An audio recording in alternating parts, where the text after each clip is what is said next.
Hello listeners. Welcome to another podcast on world history.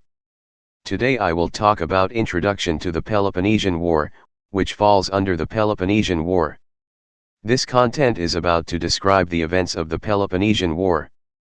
So, let's get started. Introduction to the Peloponnesian War.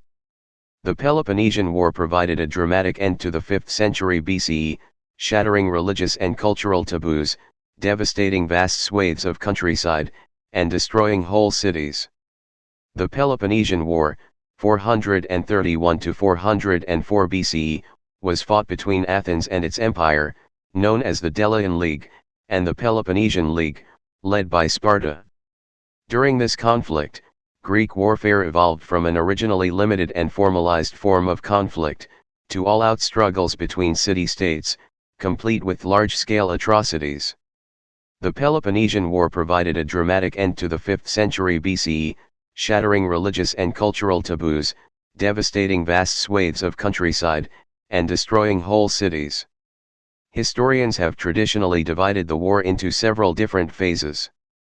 The Archidamean War. During the first phase, known as the Archidamean War, Sparta launched repeated invasions of Attica while Athens took advantage of its naval supremacy to raid the Peloponnese coast. Sparta and its allies, with the exception of Corinth, were almost exclusively land-based powers, whereas the Athens Empire, though based on a peninsula, had developed impressive naval power. As a result, the two powers were relatively unable to fight decisive battles. The Spartan strategy during the Archidamean War was to invade the land surrounding Athens, depriving Athenians of the productive land around their city. However, Athens maintained access to the sea and did not suffer much from this strategy, though many citizens of Attica abandoned their farms and moved inside the long walls connecting Athens to Port Piraeus.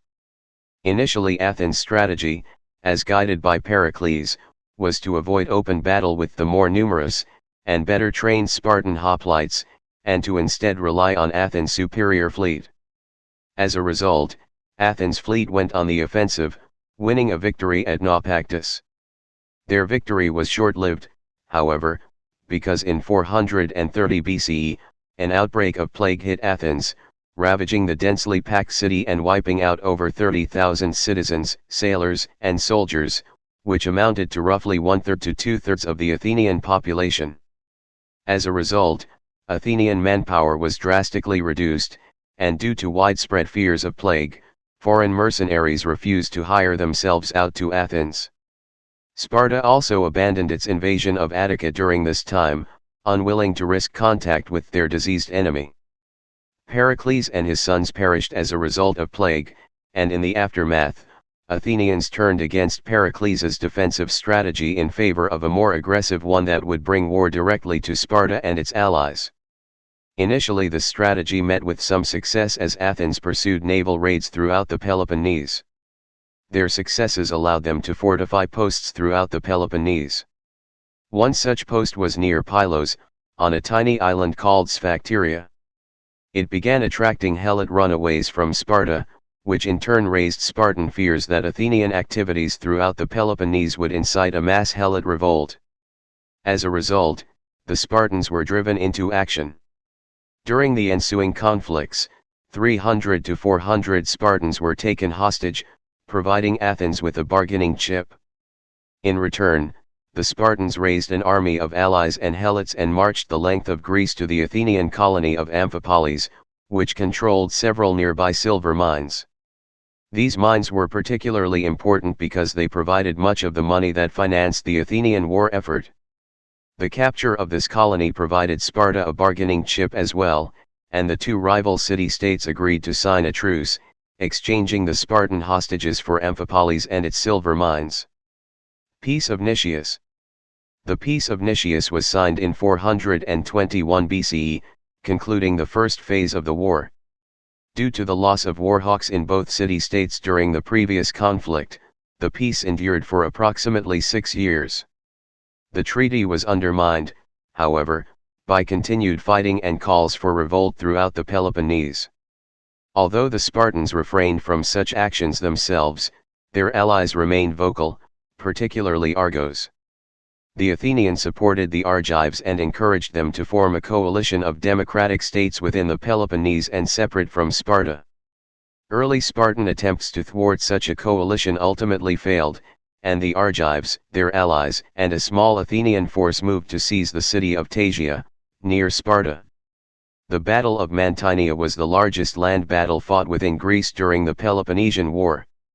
The Argive allied coalition initially utilized the sheer strength of their combined forces to score early successes, but failed to capitalize on them, providing the elite Spartan forces opportunities to defeat the coalition and save their city from a strategic defeat.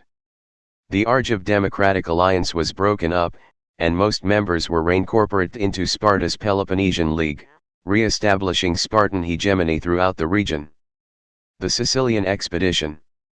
During the 17th year of war, Athens received news that one of their distant allies in Sicily was under attack from Syracuse. The people of Syracuse were ethnically Dorian like the Spartans, and Sicily and their allies, the Athenians, were ethnically Ionian. In 415 BCE, Athens dispatched a massive expeditionary force to attack Syracuse in Sicily. The Athenian force consisted of more than 100 ships, approximately 5,000 infantry, and lightly armored troops. However, their cavalry was limited to about 30 horses, which proved to be no match for the large and highly trained Syracusan cavalry. Meanwhile, the Syracusans petitioned Sparta for assistance in the matter, and Sparta sent their general, Gylippus, to Sicily with reinforcements. Subsequent Athenian attacks failed and Athens' entire force was destroyed by 413 BCE. The Second War.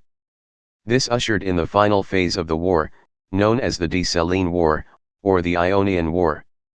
By this time, Sparta was receiving support from Persia, and Sparta bolstered rebellions in Athens' Aegean Sea and Ionian subject states, in order to undermine Athens' empire. This eventually led to the erosion of Athens' naval supremacy. The Lacedaemonians were no longer content with simply sending aid to Sicily as a means of supporting their ally. Instead, their focus shifted to an offensive strategy against Athens. As a result, Decelia, a town near Athens, was fortified in order to prevent the Athenians from making use of their land year-round, and to thwart overland shipments of supplies. Nearby silver mines were also disrupted, with Spartan hoplites freeing as many as 20,000 Athenian slaves in the vicinity. Due to this disruption in finance, Athens was forced to demand increased tribute from its subject allies, further increasing tension and the threat of rebellion throughout the Athenian Empire. Members of the Peloponnesian League continued to send reinforcements to Syracuse in hopes of driving off the Athenians, but instead, Athens sent another 100 ships and 5,000 troops to Sicily. Gylippus's forces, combined with those of the Syracusans, defeated the Athenians on land. The destruction of Athens' fleet at Aegospotami effectively ended the war, and Athens surrendered a year later in 404 BCE. Corinth and Thebes demanded that Athens be destroyed and all its citizens enslaved, but Sparta refused to destroy a city that had done good service at a time of great danger to Greece, and took Athens into their own alliance system. Thank you for listening. Don't forget to check out other tracks as well. Show your love by hitting the subscribe button and do like, comment and share, to spread knowledge. See you next time. Till then keep learning for fun.